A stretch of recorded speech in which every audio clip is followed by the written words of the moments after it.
So friends, in this video, actually we are trying to understand the internal mechanisms of a training a single neuron. So in the next video, we will try to understand how to train a multi-layer perceptrons or a neural network.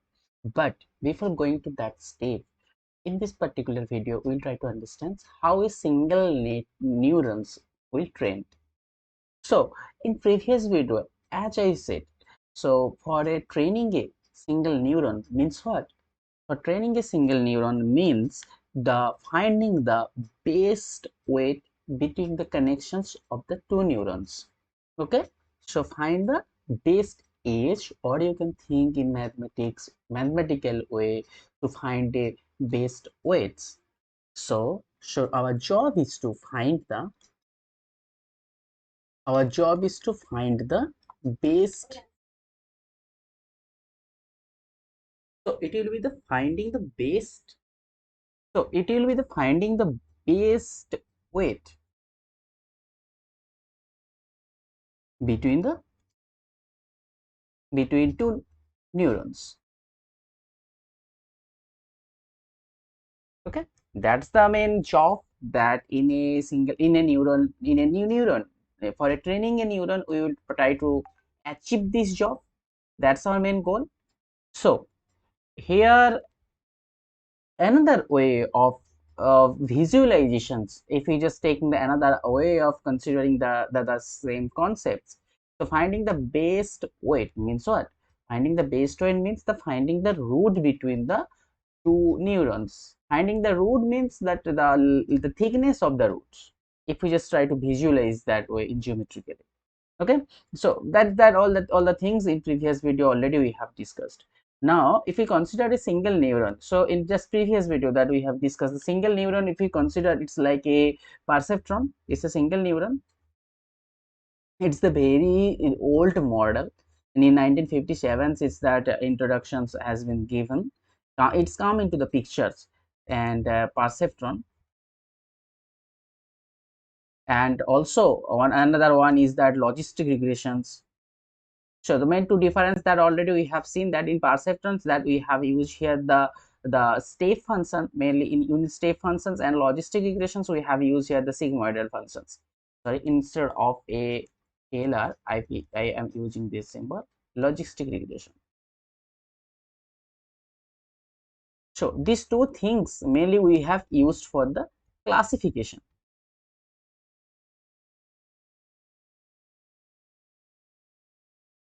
Mainly we have used these two things for the classifications. And the same things for a linear regressions. If we consider the concept of the linear regressions, mainly we have used the linear regressions. It's in the purpose of the regression problem. But the main difference between the perceptron and logistic regressions is the activation functions. So in perceptrons, we have used the activation functions, if you remember, and we have used the activation function is step function. Step functions, as an example, step functions f of x is equals to 1 if x greater than 0 and 0 otherwise.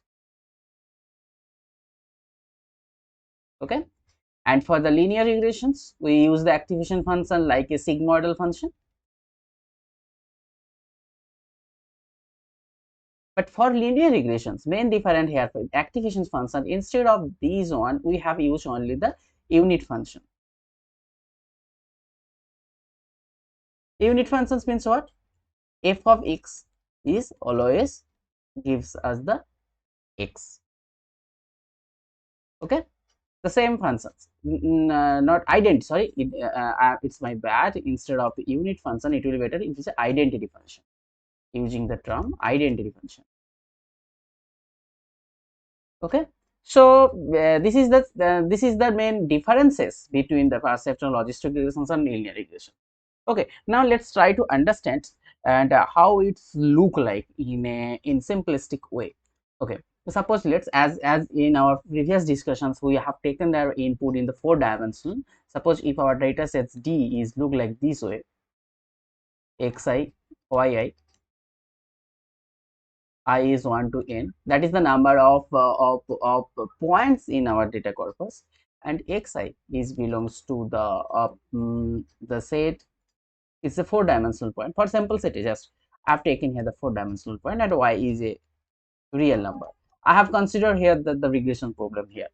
Okay, so here we have just for easy of our understanding, instead of complexity, I have using the linear regressions here. So actually I have using the linear regressions because the activation functions are the identity functions. So it will help us to understanding in more simplistic way. So let's try to understand these things first in linear regressions in using the activation functions, simply using the identity functions. Then after that we will increase the complexity. So first let's the situations is more simple as possible as simple. Okay, let's try to understand first. So first of all, I have just draw the pictures. So let's draw. We have first taken that input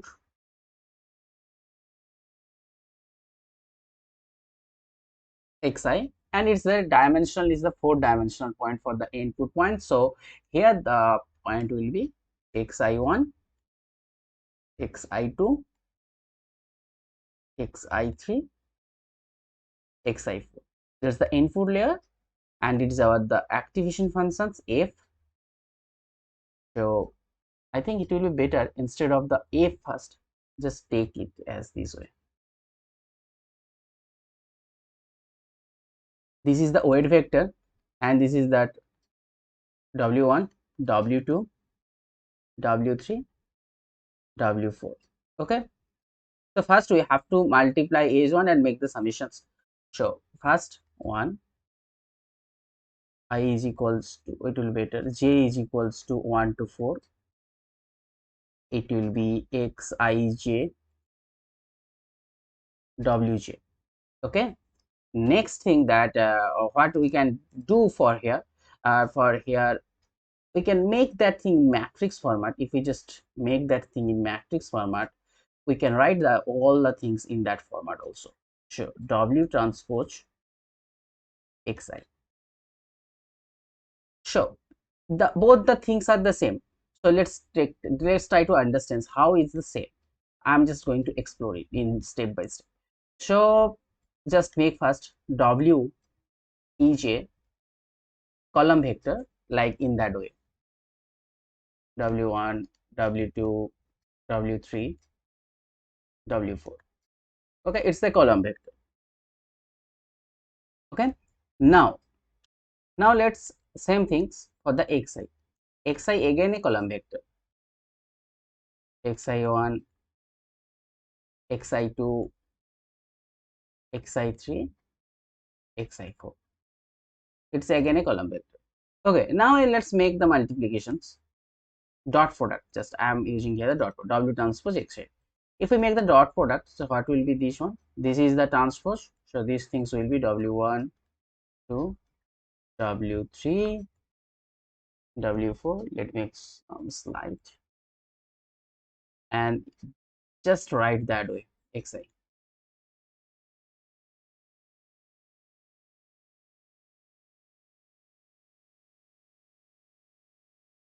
Okay, now let's make its computations it. So this one this way. So w1 xi1, w2 xi2, w3 xi3 plus w4 xi. So we can write their things in that way. J is equals to 1 to 4. So since here actually I have taken here the 4-dimensional for easy of our computations. So it may be some things like that. It will be day in default.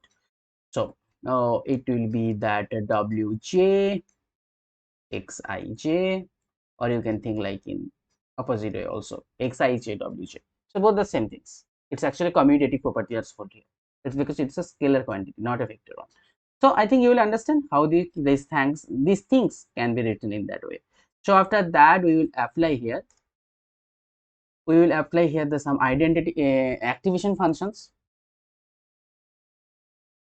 F activation function, and then we got that output. Oh yeah, it's the predicted output, not the actual output. Okay, so here in the logistic regressions, for the case of logistic regressions, sorry, linear regressions, it's my bad. For the case of the linear regressions, we will consider here the identity function.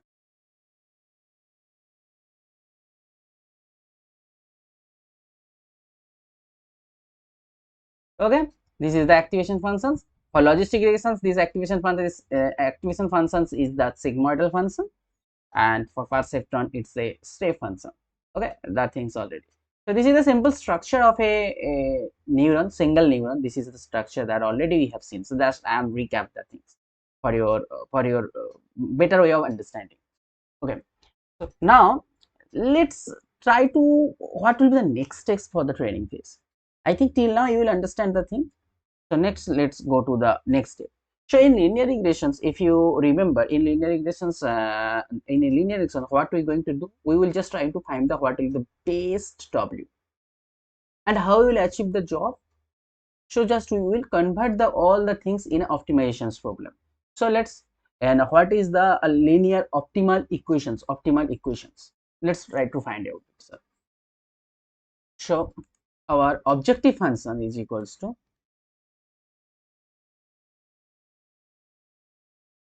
our objective functions that we will try to find this W. This is our find the W for which conditions, that the conditions which with our loss functions will be minimized. So we will try to minimize the loss functions. We will always try to, let's take different color. Let, yes, let's always we will try to find the minimize the loss function. So how you will want to achieve the loss? What is the actual loss here? So if we consider the our predicted output is equals to yi hat, but actual output is equals to yi. So our loss will be what? Our loss will be yi minus yi hat. This is our loss. So we have the whole chapter in that particular series of deep learning. We have a whole chapter: loss functions, activation functions, how to regularization and normalize the things, how to hyperparameter tuning, how to weight initialize the things. All the it's all are the individual chapter that we are going to cover one by one. But let's take here for simplicity. Here we have considering the square loss. We have considering here the square loss. Square loss we have considering here. So square loss will be what here? The square loss will be yi minus yi hats whole square.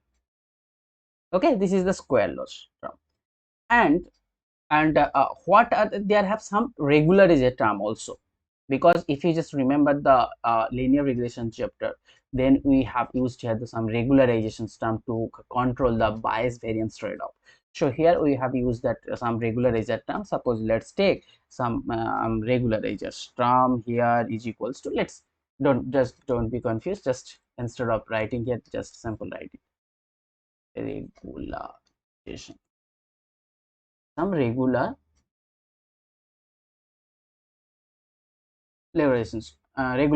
terms are there.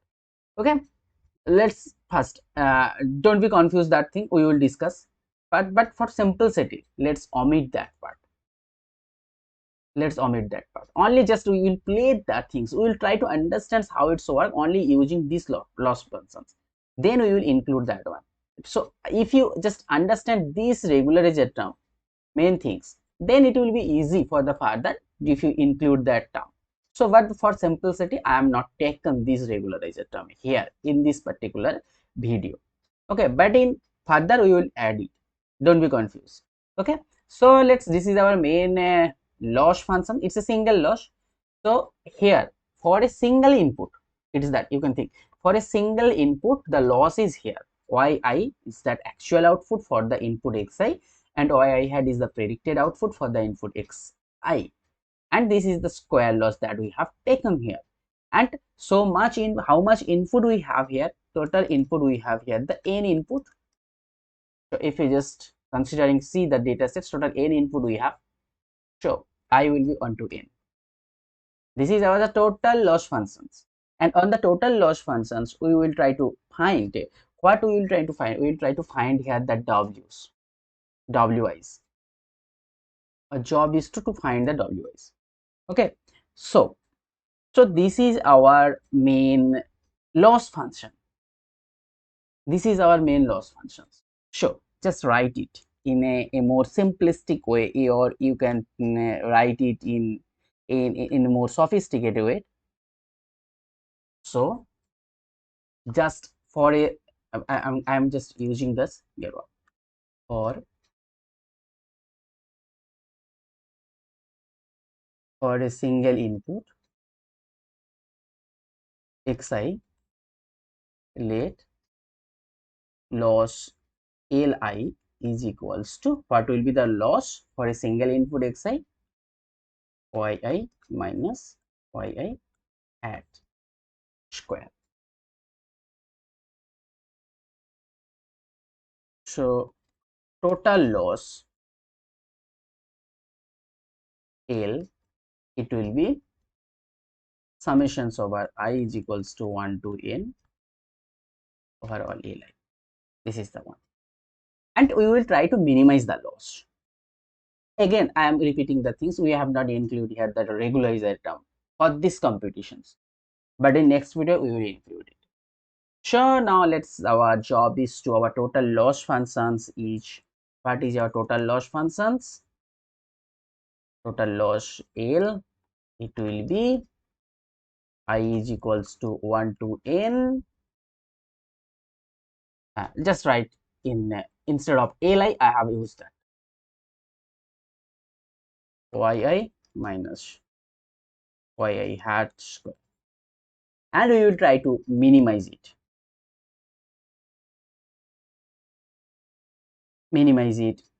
Instead of here wi, because wi is for the term only for the input this one.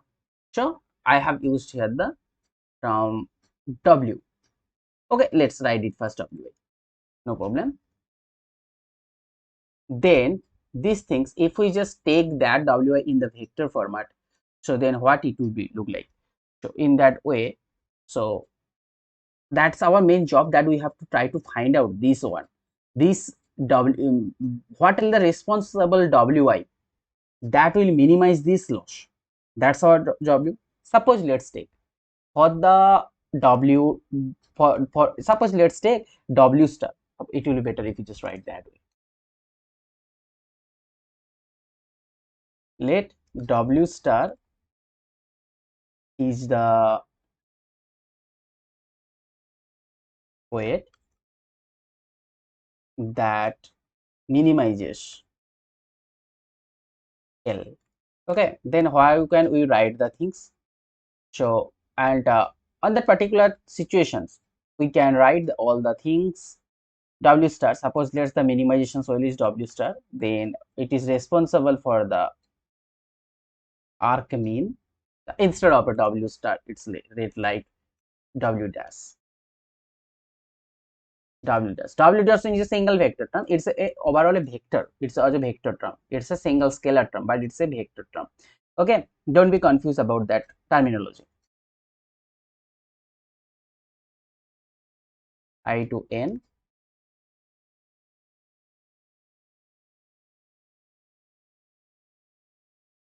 also.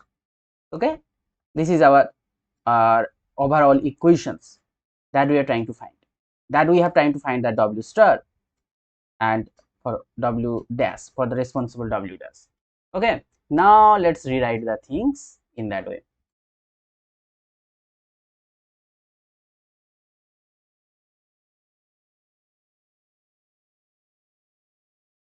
Just in this video, I have considered here that linear regressions, only linear regression.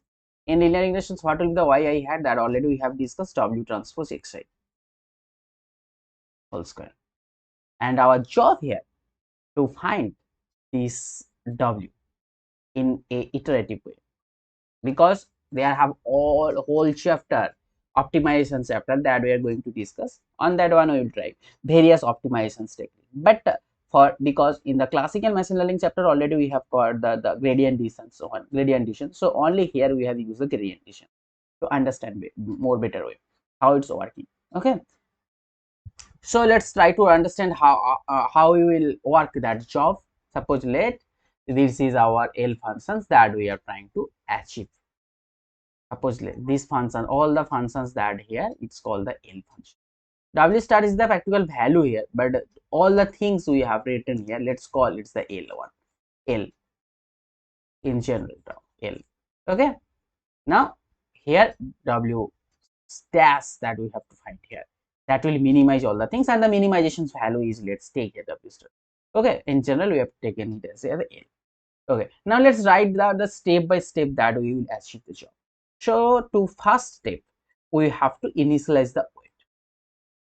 So we don't know, actually our job is that find the weight, that actually at the end of the goal, end of the day, we have to find it. This is our main goal, W.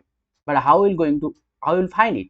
So first one is we have to initialize these W dash W's in randomly. Okay, then iterations will happen as stochastic. If you remember the stochastic gradient descent, using the stochastic gradient descent, we will update the weight in its iterations. Okay, now let's first initialize it.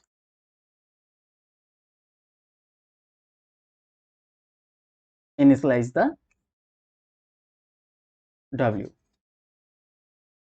or you can write W or W dash WIs, means that one. So here we have taken here the 4-dimension W1, W2. It's actually not a row vector, it's a column vector. So I am using other dash symbol here. So first we have initialized the things in randomly.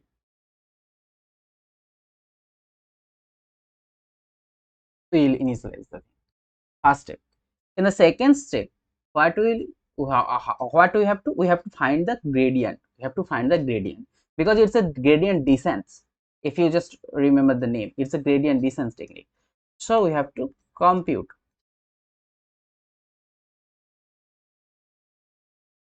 the gradient. In vector gradient, how will you denote it? In vector, we have to denote it L. Means this is a vector differentiations actually. So in general, we have seen that the differential symbols dl by dw, but here w, you can see w is a vector one. So here the vector differentiation we will denote that in the del w. So what is that one symbol? It's that simple, a vector differentiation. Nothing else is that simple. The vectors of that scalar. It actually is a vector one. This differentiation vector one. Let's see. So W L, if you just remember the L, is W is also a vector. That way means if you just think that way, that already we have discussed. This one is equals to, at the end of the day, this one is equals to this function, and all the these are the scalars, but this W is a vector. So for that reasons, we will write W1 using the partial derivative concepts that we will use. In class 12 already we have learned that thing. So W1, W2, W3, and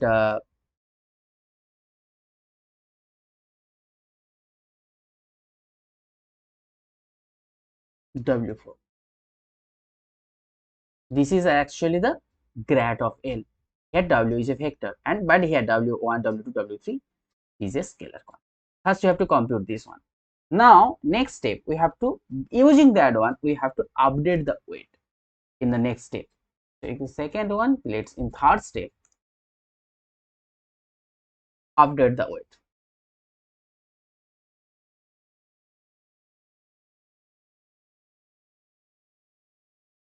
Okay, how will update the weight?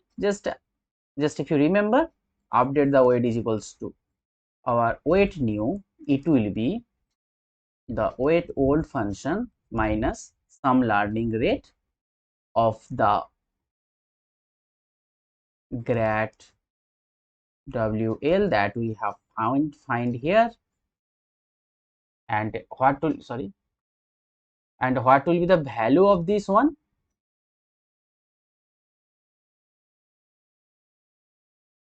Sorry, it's my bad. Let's zoom little bit.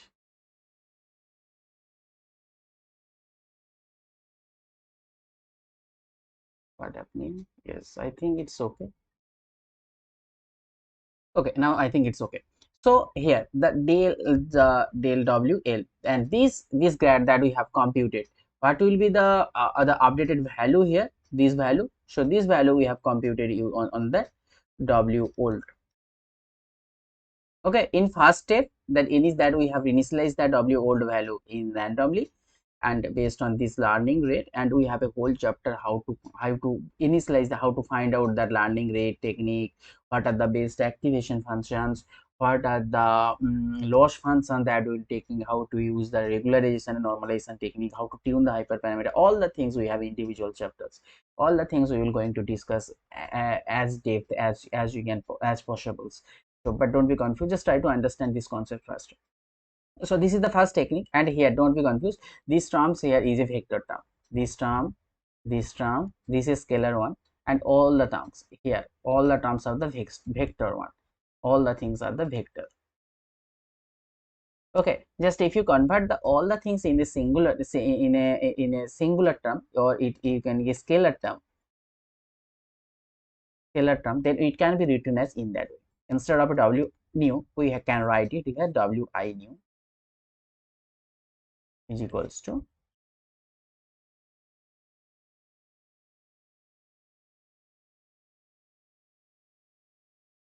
here instead of grad we will use the del L by del wi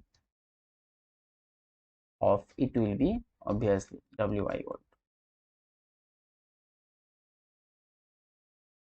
Okay, this is the scalar quantity, and if we just make this compute all the things and take together, it will be converted in the vector form.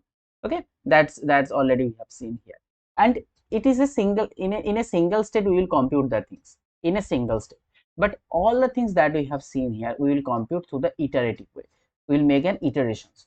So all the things from it will be make an iterations.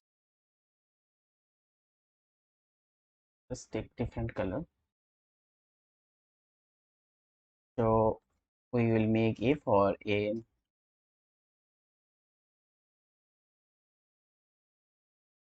so something, suppose let's take, we have compute the iterations of the m up to m step.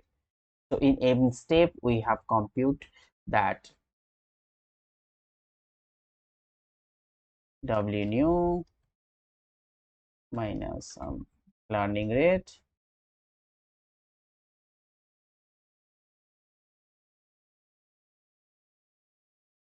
w1, and h step here for iteration I to h step is called that epoch. This step is called that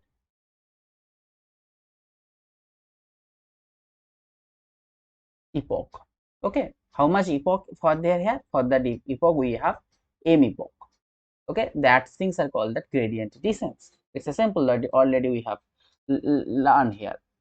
So already we have a whole chapter of the optimization chapter on that. Here already in details or in depth we will see what is the stochastic gradient, what is the gradient descent, what is the stochastic gradient descent, what are the mini based gradient descents, and lots of Adam optimizer, lots of things we will going to discuss step by step. Don't be confused, but this is the simple step that we will going to make that update that one, and after getting some more accuracy we will stop it. It will depend on the how much epoch we will consider. Okay, now the question is how we will compute this term WL by this W, means DL by DLI, del L by DLI, means that vector term, how we will compute it, because we have seen L is equals to this one, but the main challenging part is how we will compute that part. Let's see. Let's see. Our L, first write it that our L is equals to here, what is our L? L is equals to here arc mean of W dash summations over I is equals to 1 to n. Instead of y I have used here this term.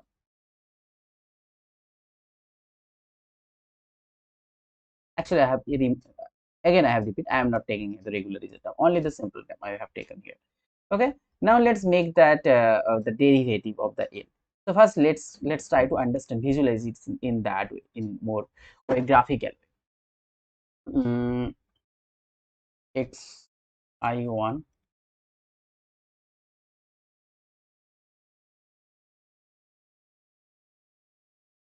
here our activation function f,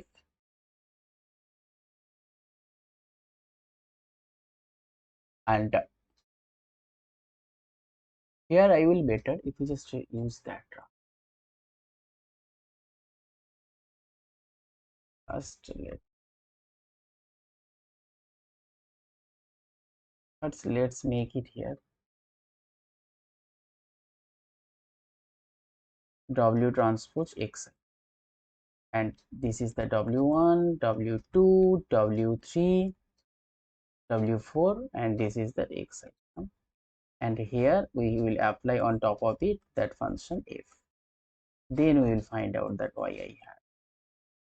This is our mantra, y hat, and here we will consider it's the identity function.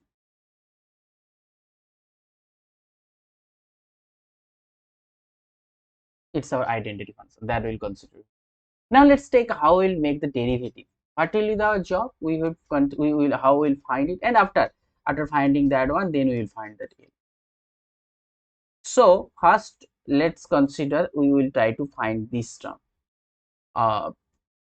del L by W1. We will try to compute this term first. If we compute a single term, then the same process we can apply for the W2, W3, W4 and as well. So let's try to find out this del L by del 1 that we have to find. So let's find the path here. What is the path for the del L? This one, this one, this one, and this one, W1 here. This is the path. On that path, if we go, then we can reach from W1 to L. Okay. Now this L, what are the dependencies here for this L? In the del, if you remember, if you think this L, the dependency here is that Wi and Xi. Okay, so first we will using here the chain rule technique. If you remember the chain rule, already we have learned the chain rule in our 12th standard classes. So chain rule is what?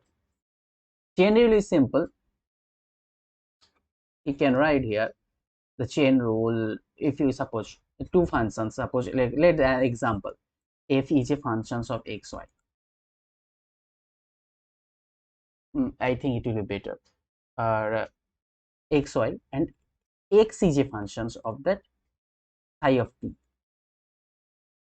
Okay, now the question is, we will try to find out this del instead of df by dt. How will find out it?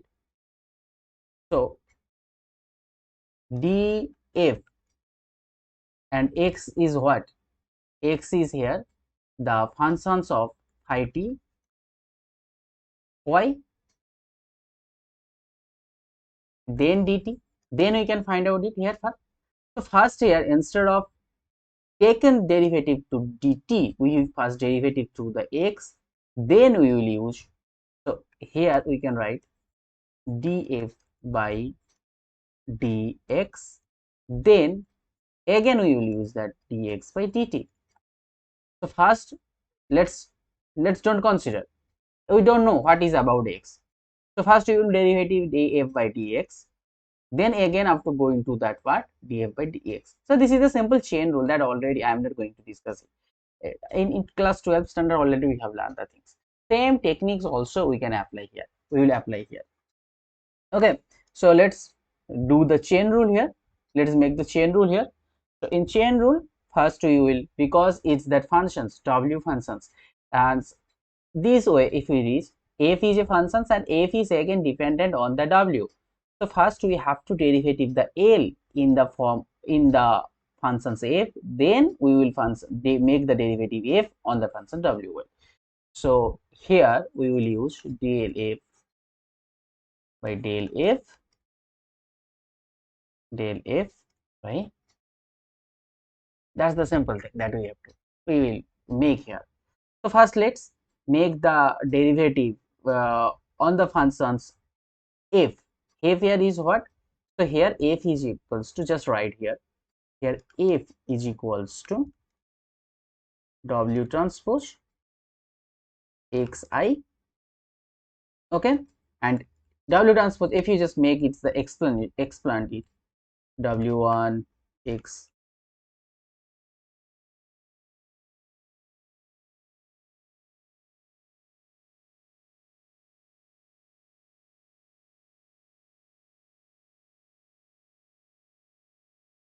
i4.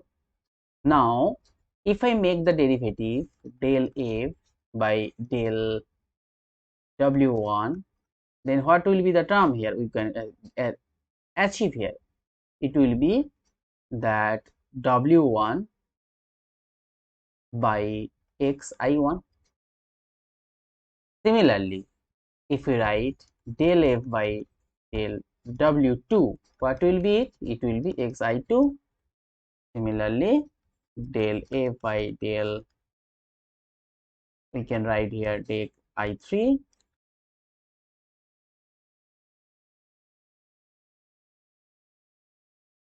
i4. I think you will understand it. Now our next phase is to, we have to compute del f by del w1. Okay, okay, we will compute it first. Okay, sorry, we will compute it, we have done that job. Now let's compute the del f by del l by del f. So let's compute del l by del f. So let's rewrite that equations. What is the our l functions? If you just omit that argument part, first let's consider this one, this one. So our l functions will be here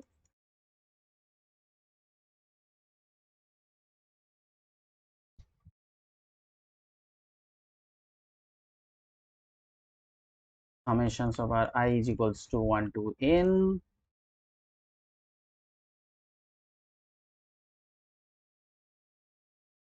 instead of y I had, we will use here w transpose xi. Instead of w transpose xi, we will use the simple functions f.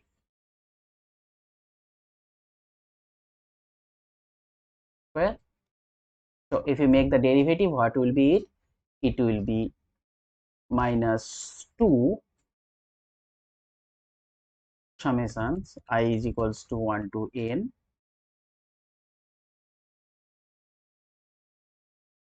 Just simple make the derivative here, guys, nothing else.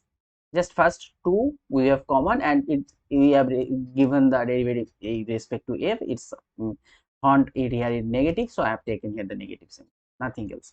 So this is the simple one. So if we just combine these two terms using the chain rule, so what will be our final output that we can take here? So our final output will be del f. So I am taking here the first term only, the first term. So what will be it? Del f by del 2. So minus 2 is minus 2, and here it will be the first term xi1 into summations over I is equals to 1 to n yi minus, instead of f here, guys, I have written here this term w transpose xi. I have written here this term w transpose xi. Similarly, we can write the same things for the w2 also.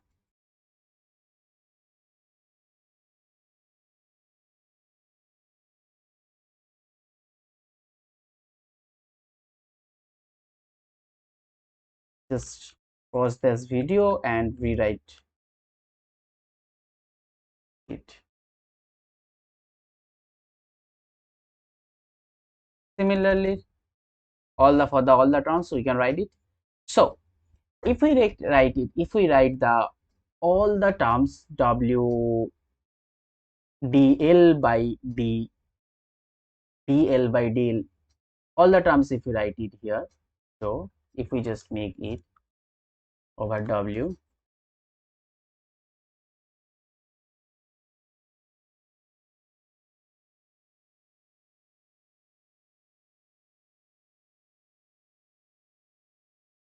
This is the first term. So if you just write it till L,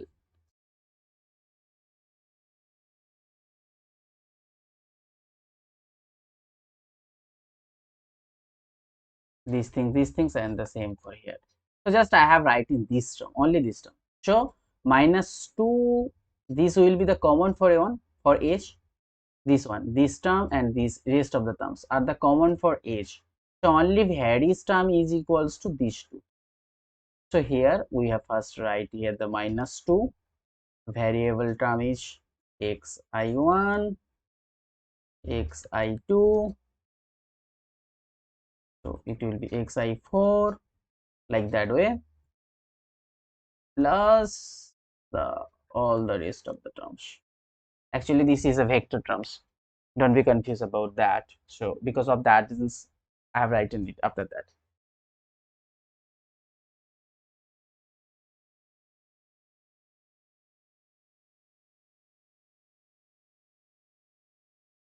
Okay, and here is what, it's a simple xi.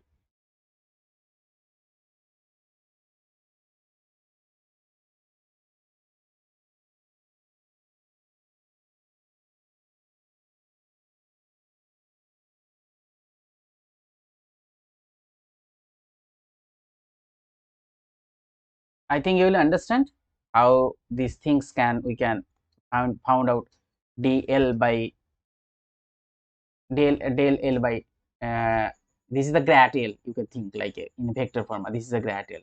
Okay, so how we'll find out this grad L? I think you will understand this thing. This is a simple concept because of only using this one. So, or you can write in a more simplistic way in that way also.